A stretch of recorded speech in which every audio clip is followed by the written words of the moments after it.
Bonjour à tous, mon nom est Pascal Borel et je vous parle des montagnes suisses. D'abord un petit erratum. Ma langue a fourché hier, j'ai parlé du journal Libération comme appartenant à Bouygues. C'est évidemment à Altis et à Patrick Drahi qu'appartient Libération. Je déteste faire ce genre d'erreur, vous serez indulgent avec moi. Comme je l'ai déjà dit, je ne suis pas en train de lire un texte sur un prompteur comme un singe savant dans un cirque. Non, je vous livre brut de fonderie ce que j'ai dans les tripes, dans le cœur et dans l'esprit. Donc, errare humanum est, pardonnez-moi s'il vous plaît. Je reviens sur l'anxiété d'un certain nombre de personnes qui, constituant des minorités au sein de nos communautés, aujourd'hui m'écrivent des messages de façon régulière en me disant, voilà, j'ai préparé dans mon pays d'origine, ça peut être l'Afrique du Nord, ça peut être le Pakistan, ça peut être l'Inde, ça peut être, etc., le fait de pouvoir rentrer chez moi, parce qu'ils sont terrorisés par les conséquences à terme du coronavirus. Qu'est-ce qui va se passer dans nos sociétés? Ils m'écrivent, est-ce que je dois quitter l'environnement dans lequel je vis depuis 20 ans? Est-ce que je vais être discriminé? Est-ce que? Alors, je dirais que la réponse est non. Parce que finalement, quand on est face à l'obstacle, l'être humain a tendance à se serrer les coudes, à se venir en aide.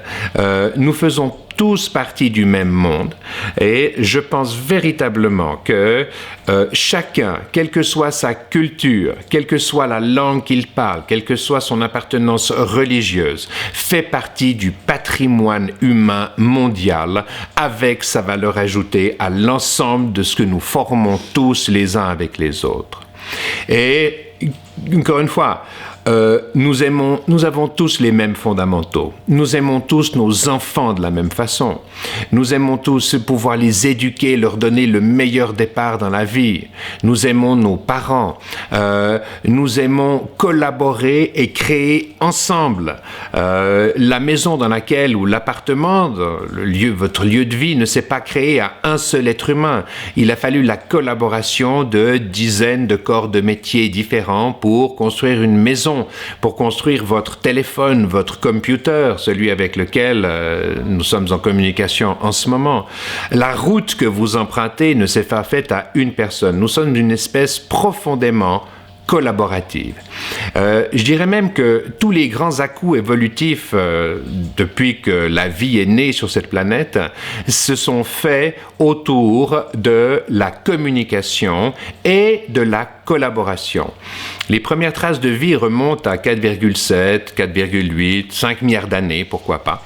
Et pendant l'essentiel de la période de l'évolution de la vie reste sous forme unicellulaire jusqu'à il y a à peu près 800 millions d'années, qui est l'époque où on voit le passage des prokaryotes aux eucaryotes, dont une des spécificités est le fait de faire communiquer des cellules les unes avec les autres pour constituer des organismes plus adaptés aux environnements naturels à conquérir. Et ces cellules, elles sont différenciées par la fonction qu'elles ont à l'intérieur de l'organisme, et c'est ce qui permet, donc c'est une forme de communication primitive, et c'est ce qui permet aux organismes d'aller conquérir des milieux qui jusque-là étaient hostiles.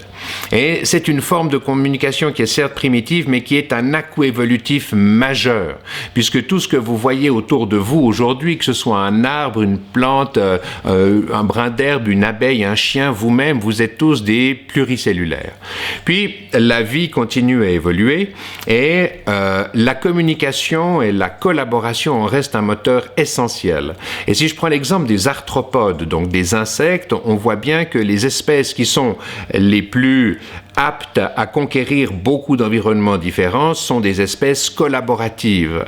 J'en veux pour preuve les fourmis, les termites, les criquets en Afrique qui dévastent les récoltes, les abeilles, j'aurais dû commencer par là, les abeilles qui ont une structure sociale extraordinairement complexe et qui vivent en symbiose avec les végétaux, et c'est aux abeilles qu'on doit l'apparition des fleurs, une des merveilles de la nature.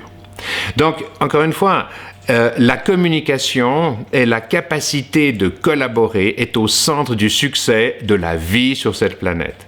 Et je pense que aujourd'hui, chez les humains, la communication et la collaboration se structurent autour du langage.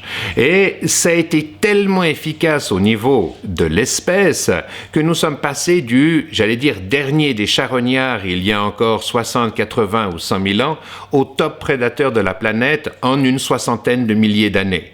Ce qui, à l'égard de l'évolution de la vie, est quelque chose d'absolument unique. Et encore une fois, c'est ce moteur qu'est la communication et la collaboration qui a permis à notre espèce d'être le top prédateur de la planète aujourd'hui. C'est donc un à-coup évolutif majeur. Puis ensuite, à partir du moment où les êtres humains peuvent véhiculer un bagage culturel à la génération suivante, des connaissances à la génération suivante, eh bien, ils quittent le rift africain. Et il va coloniser, entre guillemets, ou envahir, je devrais dire, à peu près tous les milieux naturels à sa disposition à une échelle planétaire. Encore une fois, un mouvement comme celui-ci, qui est dû à la capacité à collaborer et à communiquer, ne s'était jamais vu dans l'histoire de l'évolution de la vie jusque-là, sur une période aussi courte, qu'une espèce arrive à dominer son environnement à tel point, c'est quelque chose d'extraordinaire. Enfin, d'extraordinaire ou de malheureux, suivant le point de vue qu'on peut avoir. Mais c'est extraordinaire. Et puis, les choses en restent là pendant quelques milliers d'années, jusqu'au moment de l'apparition de l'écriture. Parce que c'est vrai qu'encore une fois, l'écriture, c'est un nouveau moyen de communiquer qui permet de véhiculer un bagage culturel aux générations suivantes. Et c'est d'une importance folle, parce que ça permet de créer les premières écoles, ça permet d'institutionnaliser les connaissances des êtres humains, et l'explosion de ce mode de communication vient avec l'imprimerie. Et tout d'un coup, l'écriture devient, à travers l'imprimerie, accessible à tous. Et ça nous donne les civilisations dans lesquelles nous évoluons aujourd'hui. Donc, encore une fois, c'est un à-coup évolutif dû à la capacité à communiquer les uns avec les autres et qui nous donne la domination d'à peu près tous les environnements dans lesquels nous sommes aujourd'hui.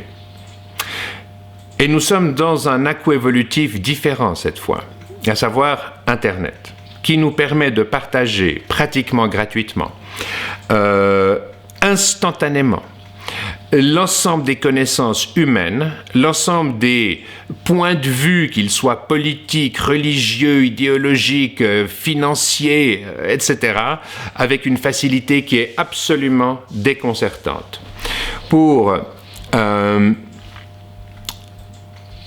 Donc, c'est un à-coup évolutif qui est majeur.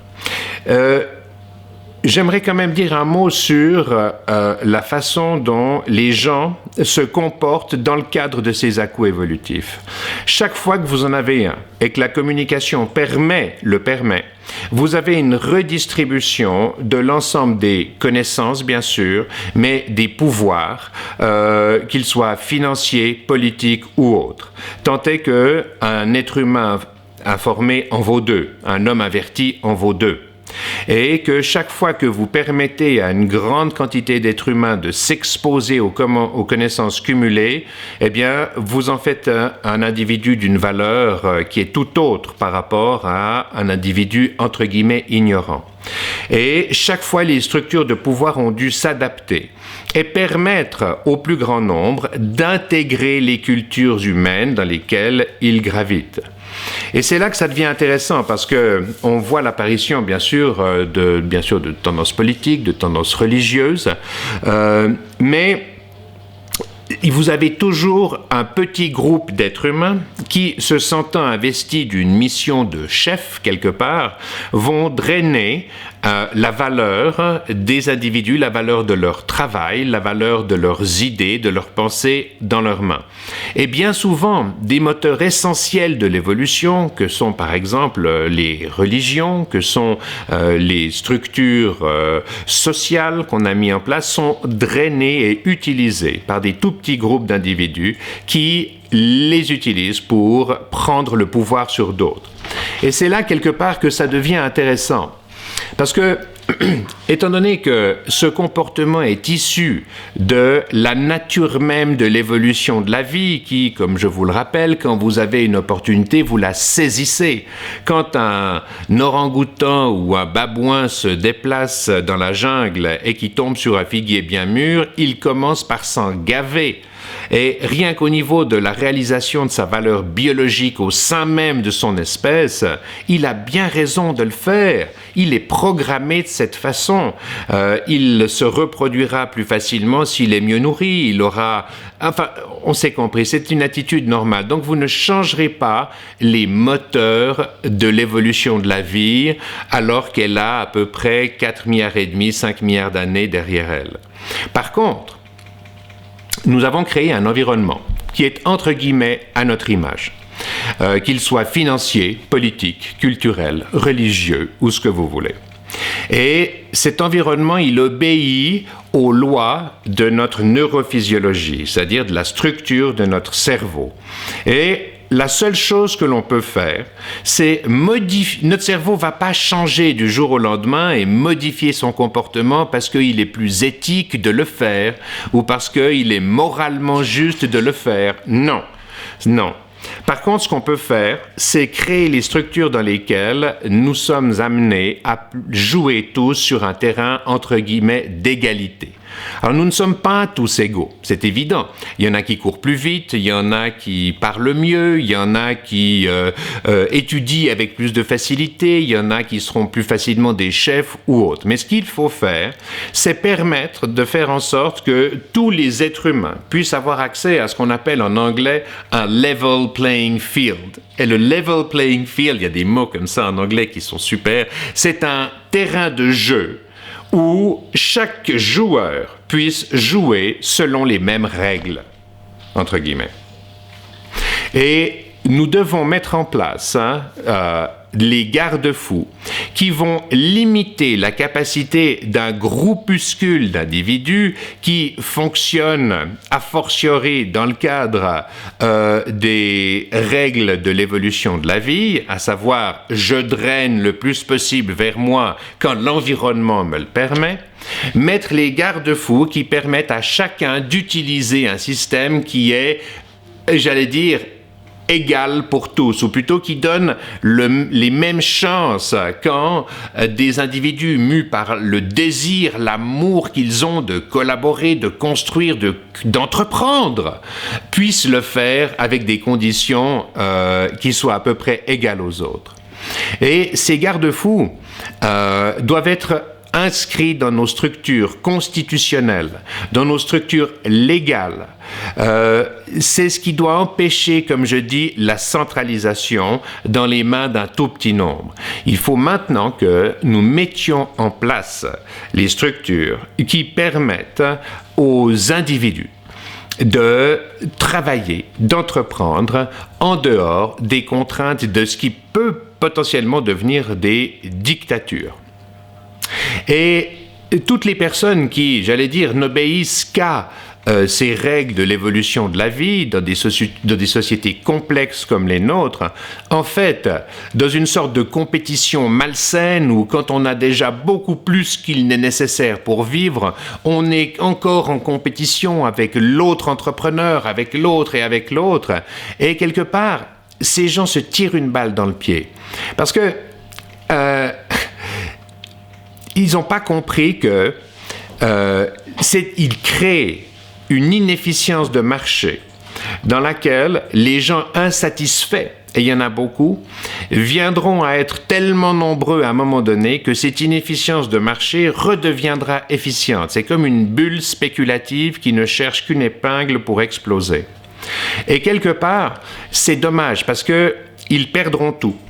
Et je me souviens à l'époque, quand on parlait de la Chine et de ses 1 milliard d'habitants, les Européens, il y a quelques décennies, se disaient, mon Dieu, quand 800 millions ou 1 milliard de Chinois nous tomberont dessus, malgré tout notre armement, notre technologie, etc., nous ne pèserons rien face au raz-de-marée que ça représentera.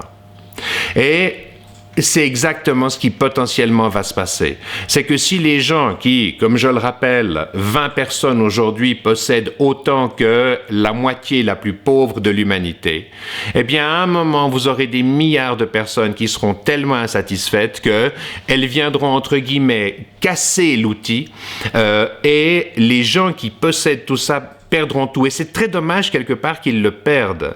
Parce que je rappelle quand même que les gens qui ont l'intelligence d'avoir mis en place les systèmes politiques, sociaux, économiques dans lesquels nous évoluons, sont des gens supérieurement intelligents. C'est des gens dont nous avons besoin. Ce sont des moteurs de nos économies, de tout. Donc, il faut que ces gens-là maintenant prennent leurs responsabilités et arrivent avec autre chose que l'appât du gain, mais avec une vision, un projet pour l'ensemble de l'humanité. Arriver avec un projet qui consiste à intégrer chaque humain, chaque culture, chaque religion pour ce qu'il est capable d'amener au patrimoine global de l'humanité. Et on a besoin de leaders, non pas de gérants. On a besoin de gens qui ont une idée, une vision, un projet clair et qui, hors des contraintes financières, soit capable de le mettre en résistant aux contraintes financières, politiques, industrielles, est-ce que vous voulez, soit capable de le mettre en place. Vous savez, encore une fois, ce qui a changé récemment, c'est la communication. C'est notre capacité à communiquer les uns avec les autres, que ce soit à travers un YouTube, à travers Wikipédia, c'est partager nos connaissances, c'est éduquer les gens. Un individu averti, une personne avertie en vaut deux. Eh bien, aujourd'hui, quand quelque chose vous semble intéressant sur YouTube ou ailleurs, eh bien, partagez-le. Faites en sorte que vos connaissances deviennent leurs connaissances pour que nous puissions nous réunir autour de la difficulté auxquelles on doit faire face aujourd'hui. Je parle évidemment de la pandémie de coronavirus, mais il faut que les gens s'éduquent, comprennent les tenants et aboutissants. Donc, s'il vous plaît, quand vous trouvez quelque chose qui semble aller dans la bonne direction, partagez-le. Parlez-en, échangez vos idées avec vos proches, avec vos moins proches. Apprenez, j'allais dire, à reprendre le contrôle de vos vies, le contrôle de vos libertés. Faites honneur aux souffrances que les générations passées ont connues pour nous donner les espaces de liberté que nous avons aujourd'hui. Demandez aux gens qui sont des responsables de venir avec un projet, une vision qui vous intègre, non pas comme vache à lait dont il faut tirer le maximum de valeur, mais en tant qu'être humain, entrepreneur, créateur, innovateur, qui sommes capables de gérer notre avenir, de prendre en main nos destinées. Voilà, c'est un peu philosophique, j'en suis vraiment désolé. Mais je pense que c'est au cœur de la bataille qui s'annonce, où soit nous tomberons du côté obscur de la force et nous finirons en dictature totalement centralisée avec une prise de contrôle totale de vos faits et gestes, de vos pensées, de vos paroles, soit nous irons, comme je le pense, car je suis un optimiste, comme je le pense, nous irons vers une société où les êtres humains auront regagné les libertés que certaines personnes essayent de nous enlever à leur profit aujourd'hui. Voilà, je vous remercie pour votre attention. Paix à tous les citoyens de cette planète. Paix à vous. Peace out.